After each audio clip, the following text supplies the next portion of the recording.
Welcome back, everybody. Eric and Geoff with you again, as always, to break down what's going down in MMA. This time around, we're going to be predicting UFC 148, which is taking place in Las Vegas, Nevada, and features a long-awaited rematch between the current middleweight champion, Anderson the Spider Silva, versus challenger, Chael P. Sonnen. Geoff, what else we got going on this night? Well, also for UFC 148, Damian Maia will be making his debut at 170, fighting Dong Young Kim. We also have Forrest Griffin and Tito Ortiz completing a third fight of their epic trilogy. We're going to be breaking down these three fights, Eric. First, we're going to start off with Dong Young Kim welcoming Damian Maia to 170. How do you see that going down? You know, this should be really interesting, honestly. A lot of people did feel that Damian Maia was a little small for middleweight. I think a lot of people are interested to see how he fares at welterweight, and this is no easy fight that they're giving him right off the bat. Dong Young Kim was knocking on the door of a title shot until he was knocked out by the current interim champion, Carlos Condit. But Dong Young Kim has fared well against other good jiu-jitsu slash submission guys, such as was it Nate Diaz? Nate Diaz, right? Yeah. What? Okay. Yeah, but that's Okay. not very fair to There we say, go. Eric, because Nate Diaz's natural weight class is 155, not 170. 170 was a little too big for him. He's actually good at 155. He's next for the title shot after Ben Henderson and Frankie have their fight. So Nate Diaz is no joke, but at 170 was a little too much for him. So Oh, exactly. That's what I'm saying. I think that this fight's going to be very interesting because we'll see if Damian Maia is now going to be a big welterweight rather than a small middleweight. And it's going to be interesting to see how he fares against Dong Young Kim. You know, the stun gun, Dong Young Kim did show some good striking. Of course, he has shown, of course, really good wrestling as well. So this is going to be interesting too. Damian Maia has really evolved his boxing and whatnot, has really come a long way. And of course, everyone knows he is no slouch on the ground. By many, considered one of the best jiu-jitsu practitioners in the UFC. So absolutely. should be very interesting. Yes. All right, coming up next, we have Forrest Griffin fighting Tito Ortiz for a third time, Eric. This fight has been kind of a long time in waiting just because Tito Ortiz really wanted to retire, but he didn't want to retire until he fought Forrest Griffin a third time because he felt that he got robbed against Forrest Griffin in the second fight at UFC 106. The first fight, obviously, Tito won by a split decision, and then Forrest won the rematch at UFC 106. So Tito's been kind of living with that, thinking that he won the fight. He feels Dana White told him that he won the fight, so he wanted to rematch Forrest Griffin before he retired. Well, Dana's given him his wish. He's going to be inducted into the Hall of Fame after this is all said and done. Tito is considered a legend by many, maybe not me, but by many. And Tito Ortiz definitely deserves respect for going into the Hall of Fame. So him fighting Forrest Griffin, this is his swan song. He's probably going to go out on his shield. Probably feels like he has his back up against the wall. He wants to go out on top. How do you see that going down? You know, the odds makers do have Forrest Griffin actually as a slight favorite in this one. Really just 2-1 favorite if you look at most books out there. You know, I don't remember the first fight, to be quite honest. I have seen it before. I do remember the second one, though. It was a close fight, but I do remember Tito Ortiz dominating the first round with his wrestling. Second round, I'm sorry. Forrest Griffin was able to defend the takedown. Also had really good submission defense and whatnot. He tried getting a Kimura on Tito a couple times. And then the third round, yeah, Tito just wasn't able to get him down. So it was a close fight, but I do think the second one did, rightfully so, go to Forrest Griffin. This next one, you know, I think Tito's really banged up. He's had a lot of injuries and whatnot. I think it is about time for him to go ahead and to hang it up. And so, yeah, I mean, again, I think it is going to be a good fight. I think it is going to be a close fight. I don't think anybody is going to really dominate in this fight. But in the end, I do believe that the victor in this fight is going to be Forrest Griffin. Unfortunately, these two have been showing their age. Forrest Griffin's last fight was at UFC Rio back in August. He got knocked out by Shogun in the first round.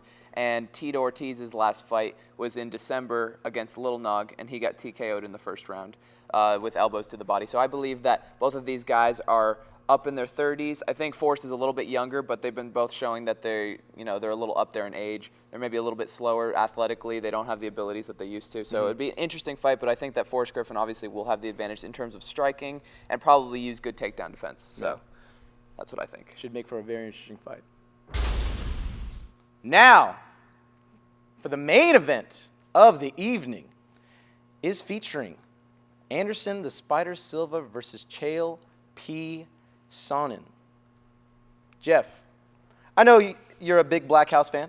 Also a big Lyoto Machida, Anderson Silva fan. Yeah. Of course, I know you're a fan of all mixed martial arts, but Yes. I'm sure this is a fight you've been anticipating, especially for a long time, as have I, of course, but I know that your heart's a little closer to this one here, so I'm curious, how do you see this one going down? Well, let's just set the record straight that Chael Sonnen, without a doubt, I know he calls himself Chael P. Sonnen, undefeated, undisputed, the champion, blah, blah, blah, the true champion. Well, he hasn't beaten Anderson Silva. Let's face facts that freaking Anderson Silva, though he got dominated in the first fight at UFC 117, he did come back and win. There was, of course, some controversies also with that fight because Chael Sonnen afterward tested positive for testosterone replacement therapy, which is indicative of steroid use. So, you know, he failed his drug test. You know, his elevated levels were way too high, and Anderson Silva also had a rib injury entering that fight. People say that's using excuses, but if you see Anderson Silva in his last two fights, he dominated against Vitor Belfort and Chael Sonnen's training partner, Yushin Okami. So I think Anderson Silva, a healthy Anderson Silva, will do just fine.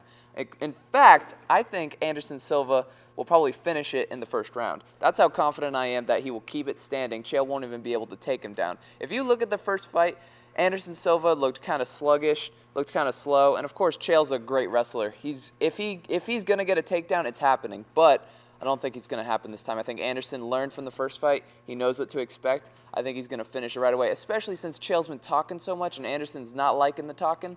I think Anderson's going to try to finish this right away. How do you see that going down?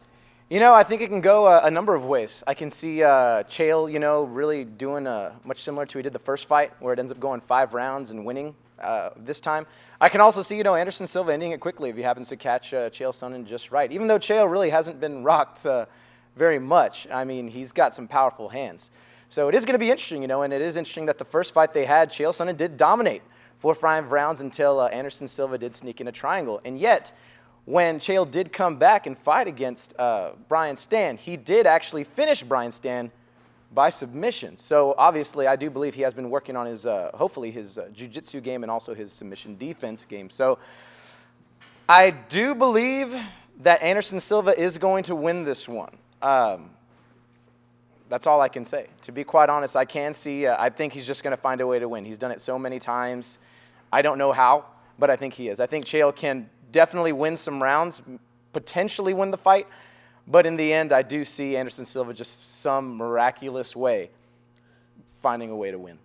It should make for a really interesting fight. And the odds makers do still have Anderson Silva as a favorite. It is closer than it was a while back, but then it was rumored that Anderson Silva did suffer a knee injury while in training, and since then, it's kind of interesting. Now, Anderson Silva is still a favorite, but no longer 5-1.